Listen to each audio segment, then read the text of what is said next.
Welcome to Rock School Proprietor Podcast. I'm John Kozicki. And I'm Mandy York. And Mandy, we are welcoming back Sam Reti. He is our first return guest. Sam, how are you doing today? Great, that's an honor. Thanks so much for having me back. I'm excited. Sam is the founder of Musi.live, which is an online video lesson platform. And Sam, it wasn't very long ago that we had you on the podcast the first time. It was only 3 months ago. Yeah. But what we were talking about is like this very timely and quickly changing topic of AI and what it's going to do in music lessons. So we thought we'd have you back on. For anyone who hasn't listened to that, that was episode 17, AI and the Future of Music Lessons. So you can go back and check that one out. It's actually, Sam, that was one of our most downloaded episodes at this point. Oh, that's awesome. So, yeah. So to kind of get into why I wanted to have you back so soon, Sam, when we had that conversation, one of the things that we spoke about on that episode was specifically, I asked you, and it was a broad conversation about AI and how it's going to impact and how it is impacting music lessons. But I asked you pointedly, how long do you think it is before we're in a situation where we're getting real-time feedback from AI as we're playing? Meaning, here I am playing a guitar and ChatGPT or whatever AI is giving me feedback on my technique. Do you remember what you said? I mean, months, years. Not the real answer, which turned out to be a few days. Yeah, I think you had said we're still a couple of years from that. Yeah, it's probably years. Yeah. Yeah, and I think if I'm remembering correctly, it was more about because there are a lot of tools available in music lessons that utilize AI, some of which you're using in Musi.com or Musi.live already. But this idea of like the AI acting as an actual teacher is what we are speculating, which is that's scary to a lot of music instructors. Definitely. So that was 3 months ago that we talked about this. The episode came out a couple weeks later, and then a couple weeks after that, you had sent me a message with a video regarding a ChatGPT update. Do you remember the video you sent me?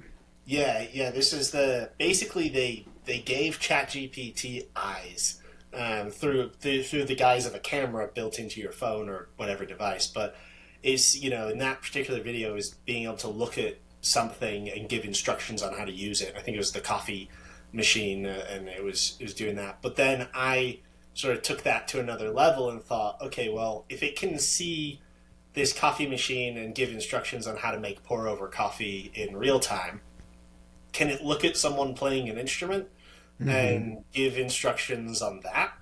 And the answer is kind of, yeah. So it's not 100%. There's still tons of room for growth and improvement. And this was not like, it's not like they came out and specifically did this for music lessons or for teaching music or anything like that. So to kind of put it in perspective, this is, which I think actually makes this more interesting, because the focus was not, can this look at an instrument and give feedback? But the byproduct of the technology is almost exactly that, is that you can turn on this feature now and it fires up the camera on your phone, and you can have a pretty human conversation just going back and forth, and it speaks back to you in real time with a voice.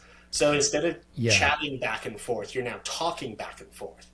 So that's sort of the first layer, right? So even if we take out the camera and we're just talking about conversational AI, which was a big leap within itself, but this took that to a whole nother level by providing the camera feed. So the first thing I did is grab one of those guitars off the shelf, put the camera on my desk, step back a foot, played a chord, and actually didn't even strum the chord. I literally just put my hand in the position on the guitar of like a D major chord.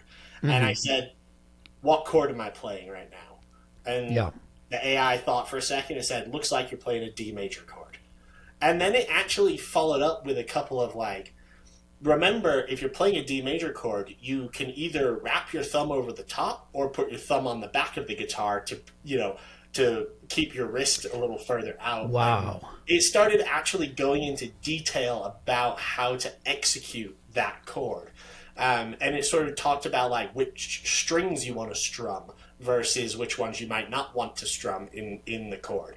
And now, it wasn't 100% accurate every single time. Like if you start playing a little more complicated chords, it fails. It'll think, if you're playing a G major chord, it might think you're playing like a C major chord. It's not 100% accurate. So I do say with a caveat of like, this isn't ready to roll out tomorrow afternoon for students to go and replace their teacher, but within weeks of us talking about something that I was pretty confident was years away, turned out to be weeks away. And again, this wasn't built for what we're talking about. So if somebody goes in there and starts training it on music lesson videos, on data, on teaching techniques and things like that, and sort of builds a model using the back end technology from like OpenAI, for example, then you can see a world where pretty quickly you've got something that actually has a decent understanding of what it's looking at and hearing. I didn't even strum the chord. I'm sure if if you strum the chord and give it the visual information, now it's got two pieces of the pie, and that's going to be a lot easier to build together. Now, again, that's not exactly how this works, but it shows the potential for something very soon. Yeah, I can kind of see a parallel between what you're talking about and the YouTube video put out by ChatGPT. And in that YouTube video, again, they were making a pour over cup of coffee and getting feedback from ChatGPT. How is my technique? ChatGPT says, "Oh, you're doing pretty good." It was wild, and I would argue that everyone drinks coffee, right? Narrow that down though. How many people drink pour over coffee and make their own pour over coffee? That's a much more narrow skill, right? So when you're talking about like a D major chord, for instance, on guitar, it's pretty common. Right. But then when you're talking about the other chords that it had some problems with, okay, it stands to reason that's a, it's a lesser used chord. Yeah. I can see how things are getting more and more precise. Now, in your opinion, I haven't played around with it on guitar. I've been thinking about what could it do the same thing for other instruments? Right. I'm thinking piano would be an easy one. Yeah, piano to me is the logical one. If I had put my piano away, so it might be worth just dragging it out to give it a shot. But because piano is so finite in respects like C major or C, middle C is middle C, right? Yeah. Or on a guitar, there's 5 of them. So that position of your hands, things like that on a piano are much more cut and dry than they are on a guitar. And like one of the reasons I think it struggled with like G chords is your hands much more like overlapping itself and things like that make it kind of hard to actually see the fretboard behind your hand. So that is where you can see like the visual is not all that's needed. The audio together probably would be needed in order to make that actually understand what chord you played. But on the flip side, a piano, much more visual. I could probably just lay my fingers on the chord, not even play it, and it can just understand based on the location on the piano what chord that is. Yeah, and I think offering that feedback on technique will be tricky. Yeah.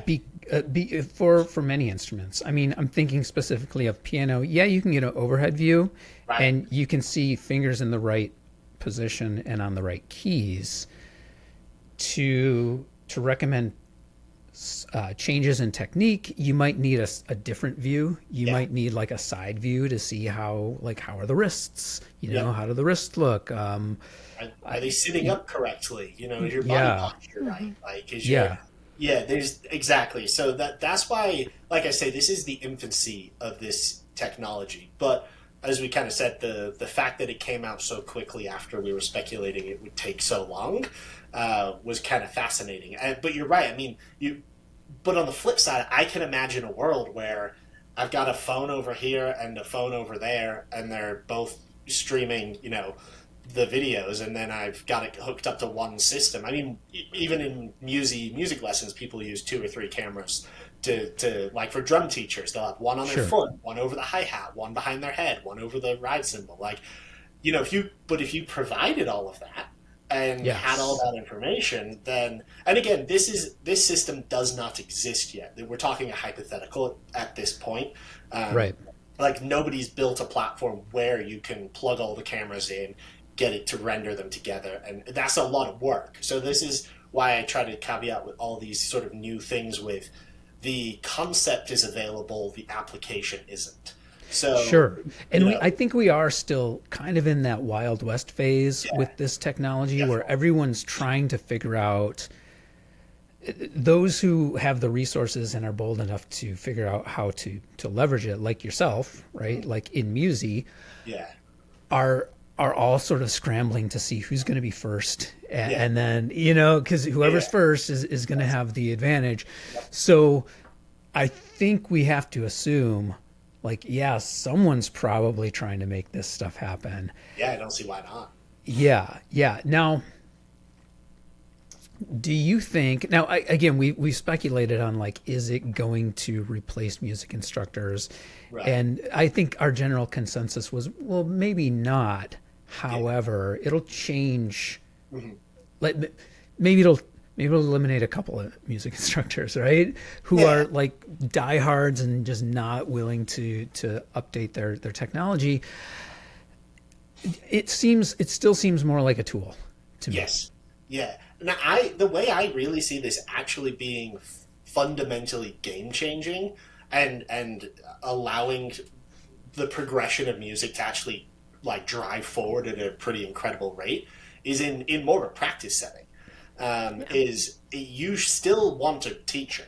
Human feedback is going to be fundamental to music forever because it's such a human thing. Even with the AI models that write music, all that's actually doing is mimicking what humans do. So it's still a human thing that at the core. So the way I see this is, imagine I take my lesson with you once a week. 7 days of 6 other days of the week, I'm not with you because I logically couldn't afford to book a teacher every single day of the week. That's Right, kind of right. a unrealistic expectation. But what if I had a model that's actually trained on your teaching style, right? Hmm. It's you who fed the model the information.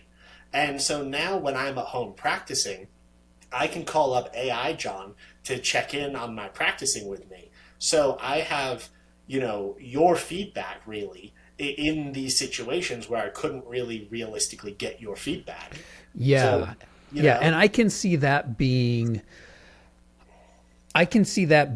a nice add-on yeah, for instructors, right, and something to set themselves apart from yeah, the sea of other instructors. It's very interesting to me, and I definitely think where I, before we started talking a lot about this, I was personally sort of like, I don't know what's going to happen. Is it going to take all our jobs? Maybe. I don't know what's going to happen.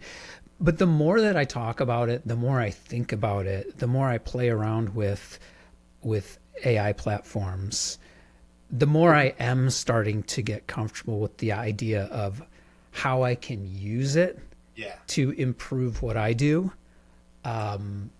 be faster at certain tasks. So, for instance, I was just playing around with ChatGPT today, and I have a sheet of paper with probably, I want to say like 20 to 30 handwritten chord diagrams on it. Yeah.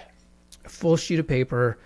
Like the chord diagrams are handwritten too. So the lines are shaky, the dots are all over the place. And I thought, can I feed this to ChatGPT and get it to clean it up for me and put it in a format that I can use? Right. So I gave it very specific instructions. I said, I'm going to give you this hand-drawn sheet of paper that has these chord diagrams on it. I want you to clean them up, format them, straight lines, dots, letters and numbers. That's step one. Step two, I want you to put it into a sheet for me that is in EPS format at least 300 DPI. Cool. Yeah. Yeah, so those are the very specific instructions I gave it, and I was like, I don't know what's going to happen. I have no idea. And so it repeated like, okay, I'm going to do this. I'm going to format it. I'm going to do this. When I'm done, I will let you know.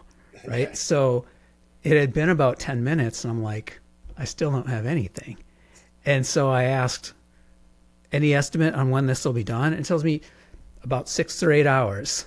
Do you want me to give you updates on it, or do you just want me to let you know when it's done? So it hasn't been 6 or 8 hours yet. I don't know.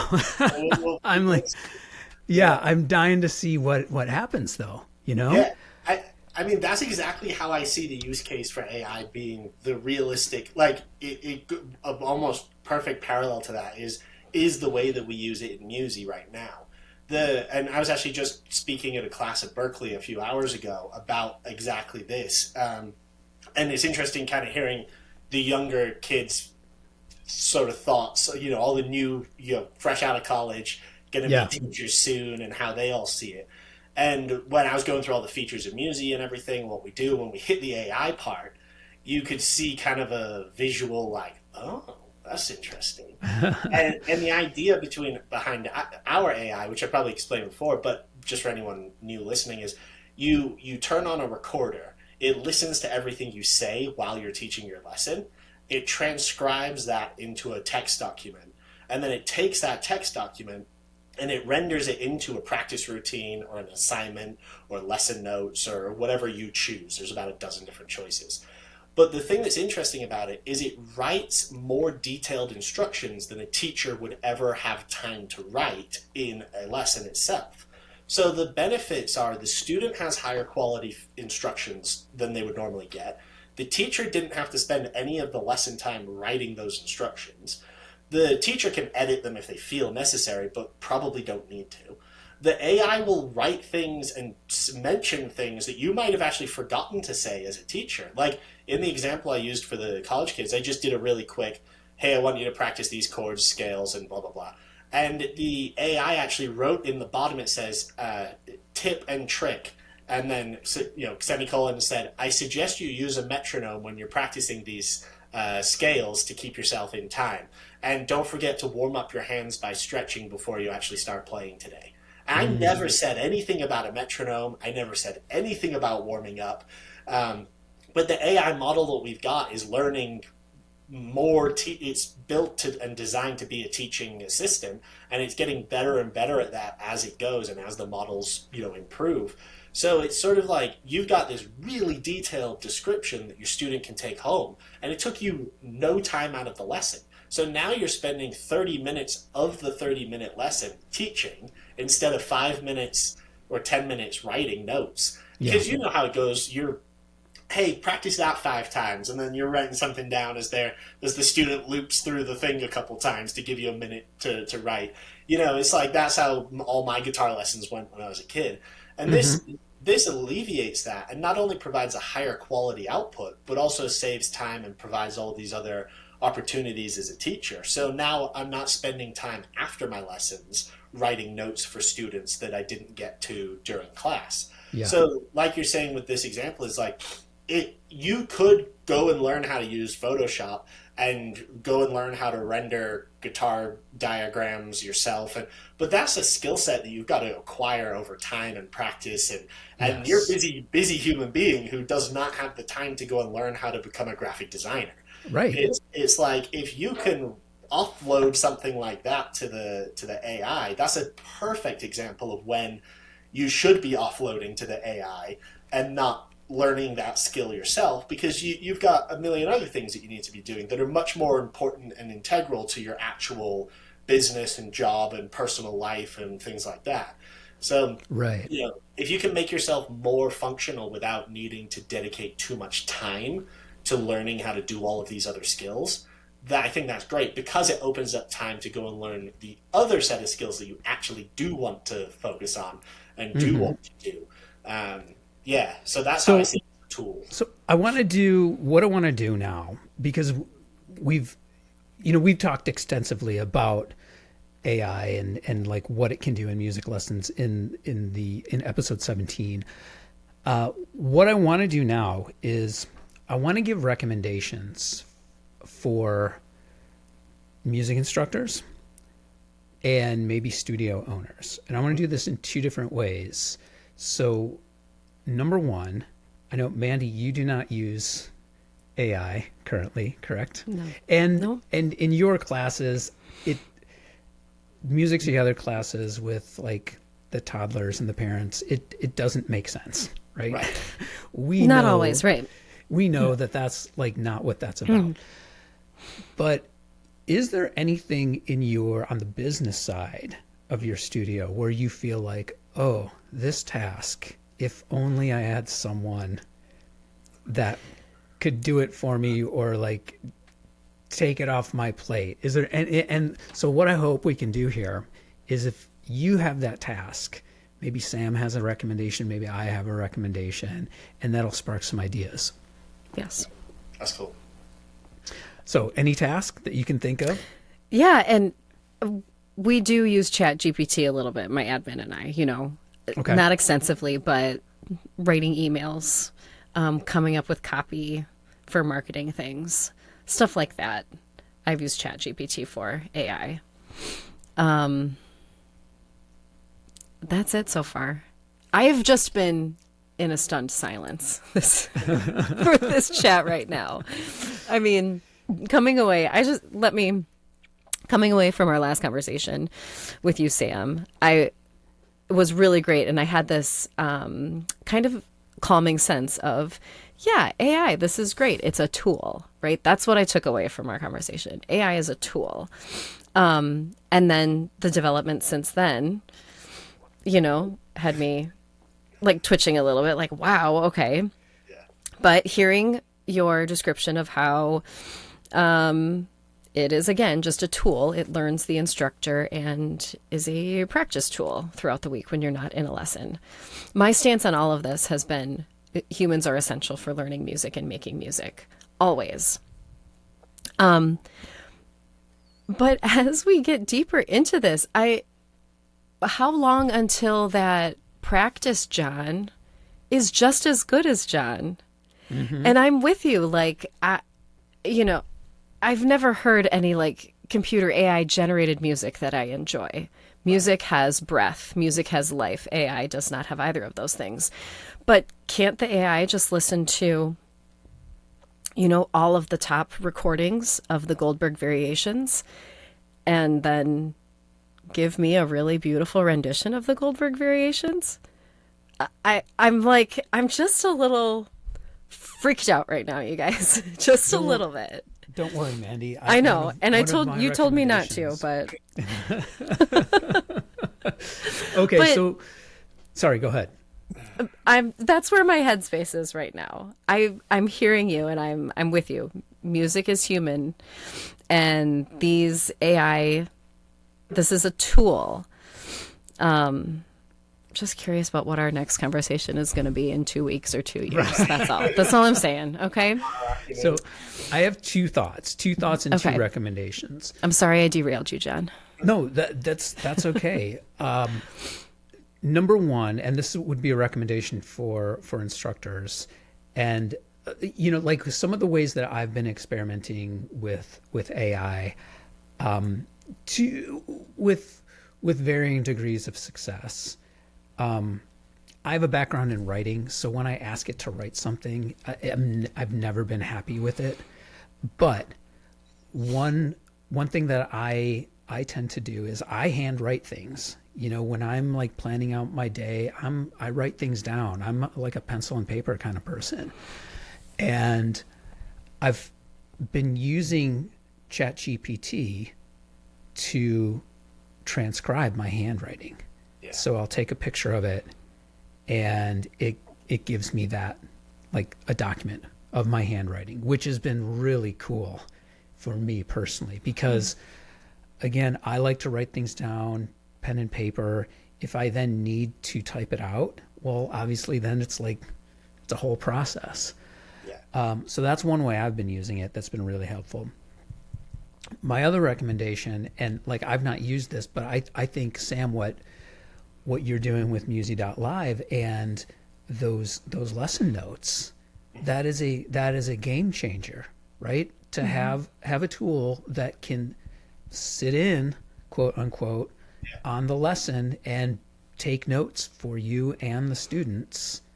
That's amazing. I think that's like so helpful. And I think that would be helpful for any instructor. Yeah. I can see that being helpful in training too. Training new my instructors. Gosh. Yeah. Yeah. You could build an entire course library almost based off of that kind of thing. Like if you video recorded yourself teaching lessons and then had the AI write transcripts and notes as you go. I mean, you could. This is something I try to tell teachers to do all the time. Is if you're teaching all day, and this could be for training new employees, this could be for training new students. I mean, it could be anything you want. But you can see a world, and this is today. This isn't hypothetical. You can do this right this minute. Is grab a camera, phone, turn it on, record yourself teaching a lesson, have the AI write the transcript for the lesson, take the video clip, drop it into something like Opus Clips, which is an AI video editor. It will basically edit the video for you instantly. It just knows what's useful and what's not. Grab that transcript, import it in. It will put text over the top of the video for you. You can make hundreds of shorts doing that in like 20 minutes, and that becomes marketing material right away. But you can also build course content, and you could fire that up onto Kajabi, and you can start selling a course on how to teach group classes for children. And that could be something you actually sell to other teachers. And the effort of putting that course together is 10 times easier than it was, 6 months ago when you had to put up a camera, write the transcripts, record everything, edit it yourself, do all that. It's like with a couple of AI tools, you can slap that stuff together quickly. So Sam, what would be your number one recommendation for an instructor? I mean, trying to get comfortable with AI and utilizing AI. Yeah, I mean, to me, the reason we started with the lesson notes is that's the least intrusive thing I think you can do as an instructor, and you don't need to be using Musi for that. You can just fire up ChatGPT and turn on the listen mode.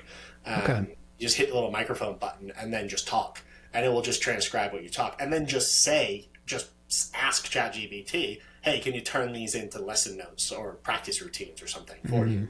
So that'd be like the manual way of doing it. To me, that's a super simple thing that really anyone could be doing in any lesson, in any situation. You don't need to buy fancy software. You don't need to buy the subscription to Musi. You don't need to do anything. You just open up ChatGPT and do it. That's so simple that I can't see why you wouldn't just try it and see what happens. And then on the flip side, if you're a teacher, the number one thing I hear from people is, how do I get more students? How do I grow my business? That's the number one thing I'm hearing. And as I sort of described is, marketing content is a huge factor in that sense. So yes. I was even talking with a teacher yesterday who he's doing exactly this. He records all of his lessons, and then he puts them into a product called Opus Clips, which makes shorts out of long videos. And then it slaps the text over the top. So it's like 30 to 60 second snippets of him teaching a lesson. and he then puts those up on his social media, and that becomes marketing resources, and that is literally all automated. The recording is automated. All he has to do is download it and put it onto Opus, click render. It renders 50 different clips. You pick which ones you like, you post them on your social media account. It's like, it couldn't be more straightforward than that.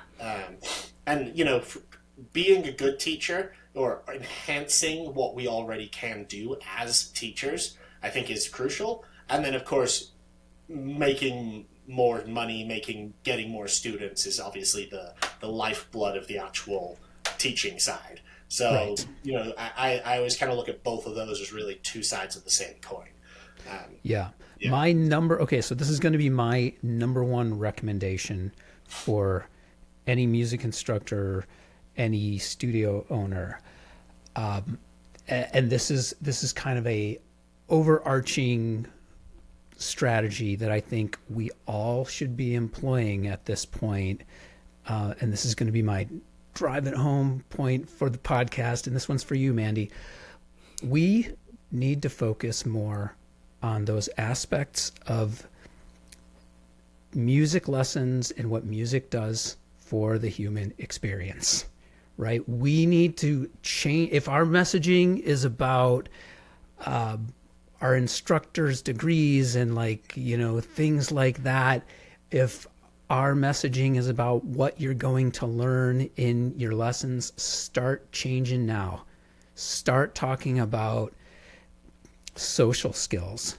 Start talking about finding your community of other musicians.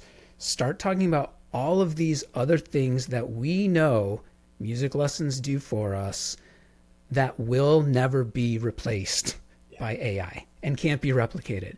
Because if we start talking more about those things, then all of this AI stuff is not even going to be coming into the conversation, right? Because the people that are coming to us are coming for different reasons other than learning. Now, I know that might be a tricky one for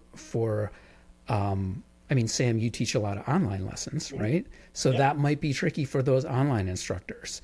Yep. However, figure out a way to craft that in there, right? Yeah. Because that's going to be the thing that I think is going to ensure that AI is not going to touch. Yeah, 100%. And the thing is, the way I see it is that you got to remember at the end of the day, no matter how many AI tools you use and how much AI assistance you have as a teacher, the reason someone's choosing you is because of you and that connection they're going to have with you learning an instrument. And even if the teacher was literally entirely AI, now I know being teachers, that's not really the ideal outcome for us, but let's just say hypothetically, there's a world 5 years from now, 2 weeks from now, I'm just kidding, that there's an AI version that teaches everything perfectly and it's amazing and whatever. The thing that doesn't make me upset about that is the outcome is another generation of people learning music and playing music and creating music. Now, if you were telling me that the next generation is AI teachers teaching AI students, I'm out. Like, that's where I'm out. No interest. But if it's humans learning an instrument and they're learning the instrument to play and create music, that's a net positive in my books. It's kind of like the apps. There's learning apps already that replace teachers, and there's no AI involved in those at all. I mean, you could go get like a Simply Piano type deal or like a musician type thing where you play a game or whatever. And sure, that replaces a teacher in the sense that I'm not paying for music lessons. I'm now paying for this app instead. So to me, those are very equatable to this like mythical AI teacher. You can have a million apps, but people are still going to want to go back to the human because this music is such a human thing. And to Mandy's point, like, actually, yes, the AI will be able to render a perfect rendition of your favorite piece of music. But imagine that as a perfect play-along buddy. Like, what if I live in a place where I don't have access to a physical community, where I'm maybe more isolated, so I don't have friends I can jam with?